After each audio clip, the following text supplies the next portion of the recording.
የተረጋጋ እረፍት ብቅ የሚለው እግዚአብሔር ተከፈት ማተከፈት እግዚአብሔር ተከፈት።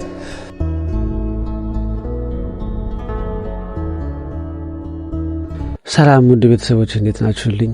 ዛሬ በጣም አጭር ቪዲዮና እውነት እንደው ለጸሎት ከመቆሜ በፊት አንድ ነገር ትዝ ብሎኝ እንደው ሳልናገር ባላልፍ ደስ ይለኛል ብዬ ያሰብኩት ነውና ሰሞኑን እንግዲህ እንደምታውቁት ያው የእግር ኳስ ጨዋታ ነበርና እንግዲህ አንድ ክለብ አሸንፎ ዋንጫ በመብላቱ በጣም ብዙ ወጣቶች ደስታቸውን ከመጨፈር አልፎ ማለት ነው በእንባ እስከሚፈራገጡ ኢቭን እንኳን የእመቤታችን ቅድስት ማርያም እንኳን ስም እየጠሩ ረዳችን እስከማልድረስ ደረጃ ሲደርሱ በእውነት በጣም ገረመኝና እነዚህ ቪዲዮዎች እስኪ ተመልከቷቸው።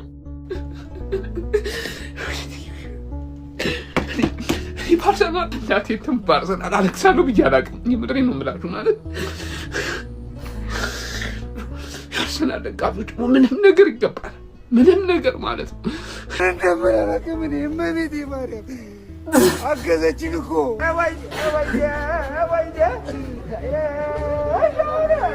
ይሄ እንባ ብቻ አይደለም።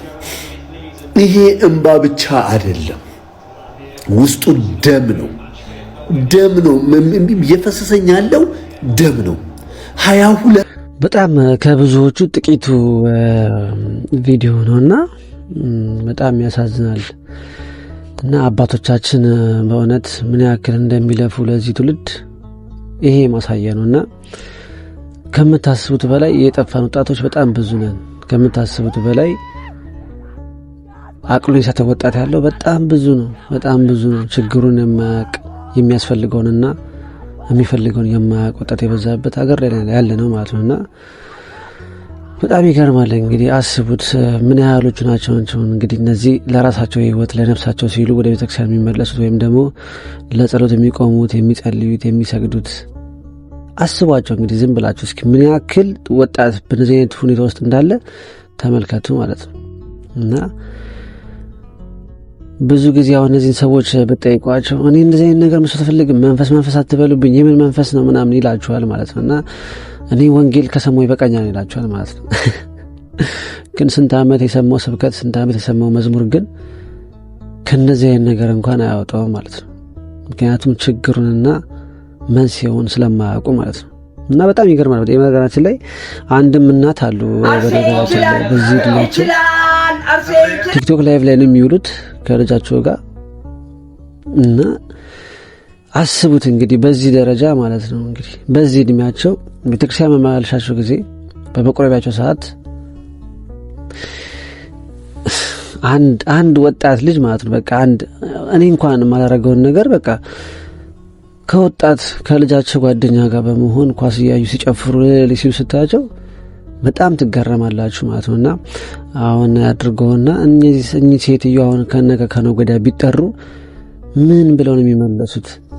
ምን ብለው ነው የሚመልሱት?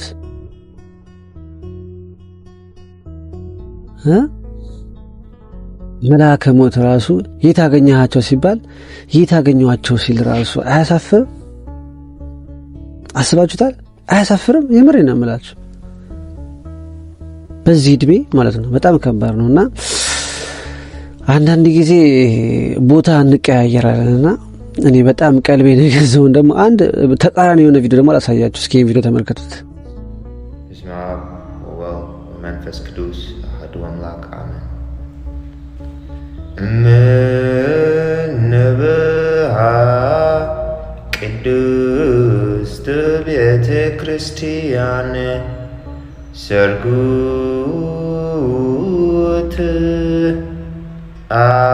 አሬፋቲሃ ወሰልት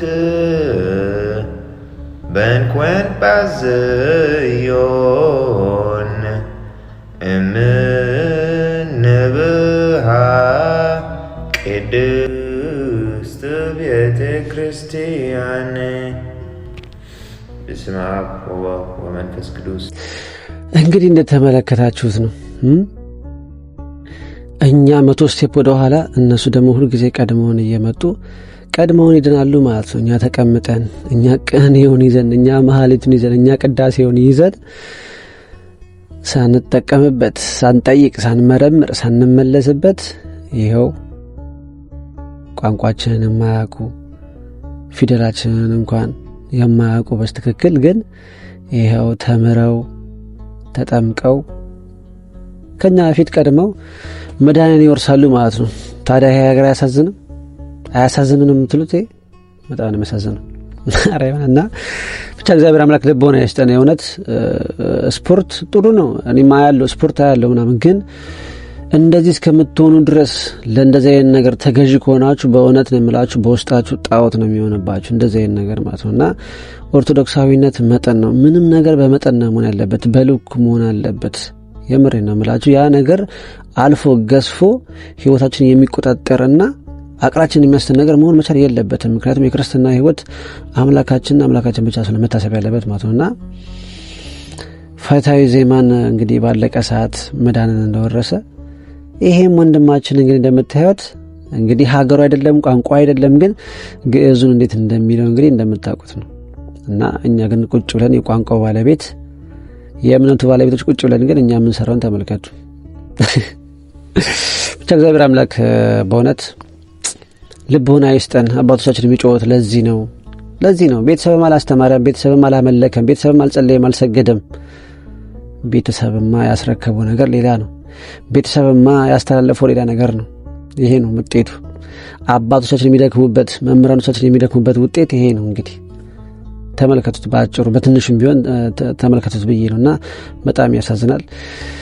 ተዘጋጅቼበትም አይደለም ይሄን ቪዲዮ ሰራውላችሁ። በቃ ቀንም ሙሉ ቪዲዮ ሲታይ ስለነበረ ከታንትና ጀምሮ ያው በቃ አንድ ነገር ሳልል ማለፍ አልፈልግም ብዬ ነውና ይሄን ቪዲዮ ተከታታዮች ወጣቶች ካላችሁ ባካችሁ ነገሮችን ሁሉ በመጠን አድርጉ፣ ራሳችሁን መርምሩ።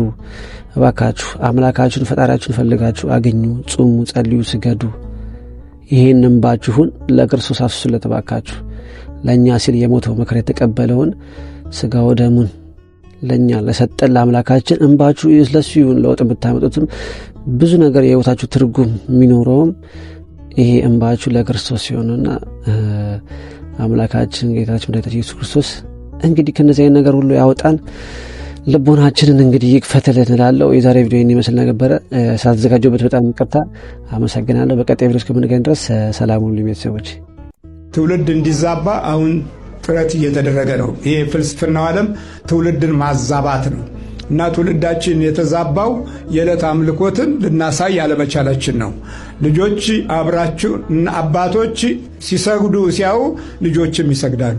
ምን እያረክ ነው ለሚለው ጥያቄ መልስ ትሰጣላችሁ። መልሱ መለኮታዊ መልስ ይሆናል። ምን አይነት መልስ? እምሰግደው አንተ እንድታድግ ነው። እኔ እኮ የምሰግደው አንተ የእግዚአብሔርን ክብር እንድታውቅ ነው።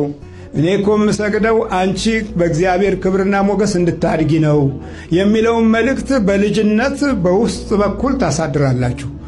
በውስጥ በኩል ያላሳደራችሁትን ዛሬ ከየት ትፈልጉታላችሁ? የት አለ? የለም። መጀመሪያ ያልተጠነቀቅንለትን ከየት ነው የምናመጣው? አይሆንም። ቤተ ክርስቲያን የምንሄደው ለመቀደስ ነው። ኑሯችን ደግሞ ለመባረክ ነው።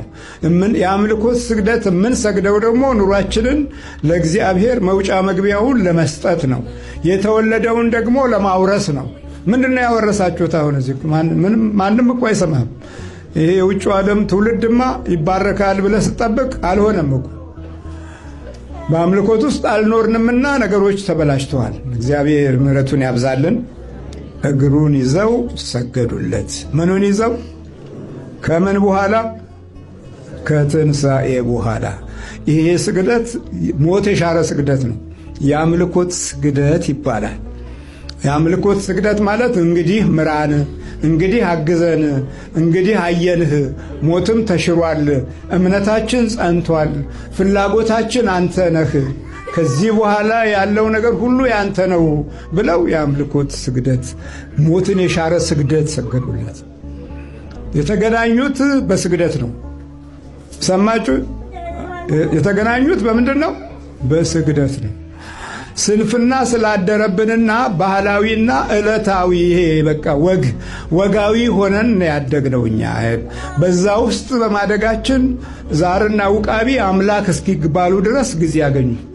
በአንድ ትውልድ ሁለት ትውልድ ወደ ኋላ 3 4 5 ትውልድ ወደ ኋላ ስትቆጥር ጨል ያለ ውቅያባ ያለ ዛር አለ አይነጥላ አለ ጠቋራ አለ። እነዚህ በወግ ውስጥ ተቆራኝተው ትውልዱን ያዙት። መንፈስ አብሮ ይወለዳል የሚለው ነገር እስካሁን ለቤተ እግዚአብሔር ሰዎች አልገባቸው። ይሄ በራሱ ሌላ ትልቅ እርግማን ነው። ስለ መንፈስ ሲወራ ምንድነው መንፈስ ምንድነው መንፈስ ይሏችኋል። ታዲያ ምንድነው የሁሉ ትውልድ የጠፋው? ለምንድነው በረከት የራቀን? ታዲያ ለምንድነው ሰላም ያጣነው? ለምንድነው ፍቅር ያጣነው? መልስ የለም። ለምንድነው የምንተሰቃየው? ለምንድነው አይናችን የሚያዘው? ለምን ትውልዱ አእምሮ አላደገም? የለም፣ መልስ የለም። መልስ የሌለው መልስ የመናፍስት ጉዳቶች መሸፈኛ ሆነናል። ታዲያ እንዴት ነው? እግሩን ይዘው ሰገዱለት። በክርስቶስ ሥጋና ደም ታትመን የመንግሥት ወራሾች እንድንሆን እግዚአብሔር አምላካችን የተረጋጋ እረፍት ብቅ የሚለው እግዚአብሔር ተከፈት። ማ ተከፈት? እግዚአብሔር ተከፈት።